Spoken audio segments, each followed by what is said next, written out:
guys, welcome to this episode of the N-Scale Architect.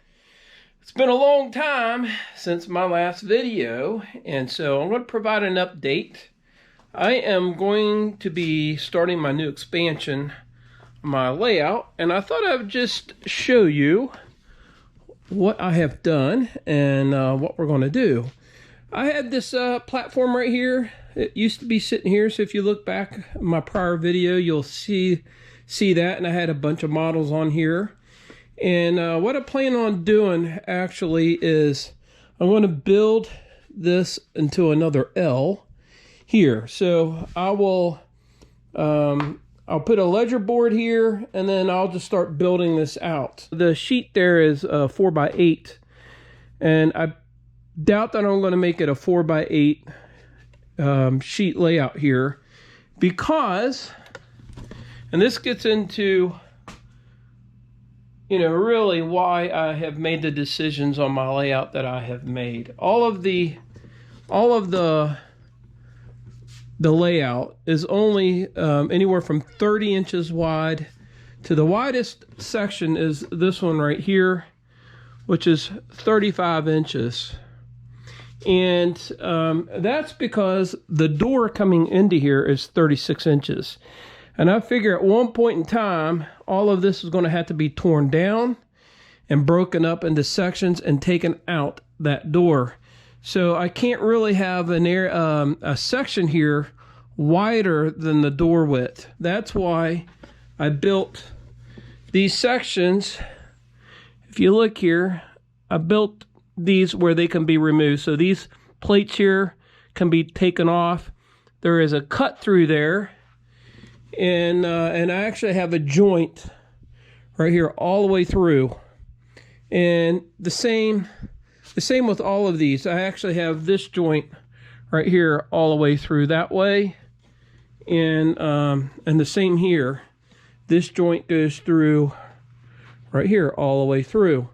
So yeah, there's going to have to be some cutting to take this down, but that's also why I did it all in styrofoam. So this is all styrofoam here. It's all styrofoam underneath this. This is all styrofoam here with just a plaster, typically just a plaster overlay. So none of it's going to be difficult to take out of here. And so that's what I plan on doing over here. I plan on, you know, tying into my track right here and right here. And the biggest question I have is whether I want to tie into any of these other tracks that are coming around here, because I have 4 other lines right here, and I don't know if I want all of this layout here, which is this new layout here, will be about 50% of this layout. So I'm expanding it about 50%. And so I don't think I want it to be just 2 lines coming over here. I think I want to tap into these other lines and bring them over. But to do that, it's going to require me to actually do some deconstruction of the track. And I'm not 100% certain I want to do that. So anyway, I'm going to be working on that. I'm going to set you guys up. I'm going to probably do some, you know, some shots of building this thing out so you guys can actually see the process. And as I start building this, the tools and techniques I use to do all my landscaping, I'll show you how to do that too. But, you know, I just thought I'd give you some scenes of some of the layout here.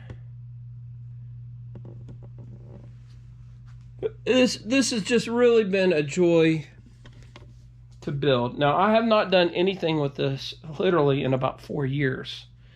I still run trains on it periodically, but I have not expanded or built any more of the layout in the last 4 years. So this expansion here, this will probably be the last, and I'll show you why. These are all models that I have put together that I need to put on this layout. And I've got some over here too. Right in there. It's real slow so you can see it. But all of these models here, all of that will go into that expansion area.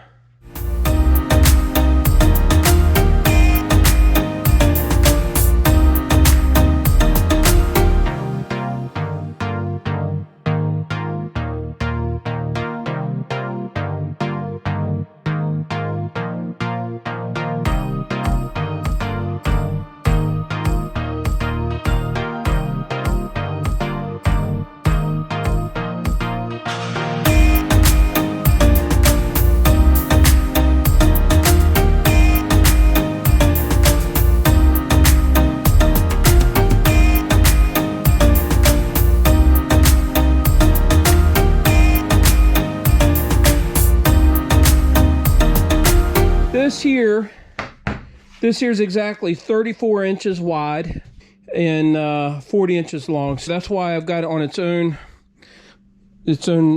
legs and stand. So all I have to do is pop these legs off, and I have this, and then I can just take that right out the door. I've got the framing already up, and I have put down the 4x8 sheet here. And so this is going to be the expansion. We're going to work on this today, and I have the connector here that's going over to the layout that I already have set up. And I just wanted to show you what I have underneath all of this is lay-in ceiling tile. Now that's what I'm going to put on top of all of this here too. And honestly, I've never seen anyone else use lay-in ceiling tile as a sub base to their layout. But I do, and one of the reasons why I do is because when I put down the cork, I like to glue it. And of course you can glue it onto this and it'll stick, but when you put it on something that you can tack down, like a pin, it goes into it really easily. And so you're able to make the twists and bends and turns on your track when you put this down. I've got 4x8 sheets. I bought it at Lowe's. You can get them at Lowe's for about 30-35 bucks for I think 10 of them. Now I wanted you to see something else that I've done, and I've done this purposefully because I have my level line right here. I don't know if you guys can see that. This will go right there, and then what I do is I come over top of this with house plaster. And this is the house plaster. This is finished. This will have house plaster on it. That's another reason why I go with lay-in ceiling tile, because house plaster grips to this. And so you don't have to use plaster cloth. Now, when you're doing mountains or you're doing mountain scenery like what I have here in the background, or you know what I have over here. Now this is all with plaster cloth, and I don't know if you can see this, but here's the lay-in ceiling tile here. You can even see it back here. This is a base that goes back in. And then you can see the plaster cloth right here. I do this in layers. If I'm doing a mountain scene, I use plaster cloth right on top of the lay-in ceiling tile. When I'm putting the scenery directly on here, when it's flat, you can see here, I don't know if you can see, there is no there is no plaster cloth. So I put the plaster right directly on this. You know, there's no right or wrong way of doing this. It's just how I do it. For me, it's easier to work with when I use lay-in ceiling tile. This whole layout angles up. It angles up and it angles all the way up. And you can see here in the background, everything angles up. The easiest thing to do is make everything flat and just build mountains on top of that. I purposely did not do that though. And you know, there's pros and cons to that. One of the pros of that is everything is flat, and so your engines and your locomotives don't have to like pull. A con of that though is if you want to try to do realistic scenery, in my opinion, realistic scenery, like up here, I have a winter scene. And this winter scene is up higher than my spring. This is spring here. Summer is over there. And fall is over there. And winter's there. So I have all 4 seasons here. The way I have it is the train goes up into the mountains. And it actually is climbing a grade. you can probably see here the best. So this is level here, and then you can see the percentage of grade, and that is about 3%. I think it's like the maximum you can go. I think it's like 3%. Like in real life, you know, that an engine can pull realistically. Now over here, I am not going to do that. So this is flat. This is completely flat. But because this angles up, you know, it presented an issue here. You know, this distance here is about 1 inch, and down there, it's about 1/2 inch. This track is going to come up, and I'm going to have some bridges on here.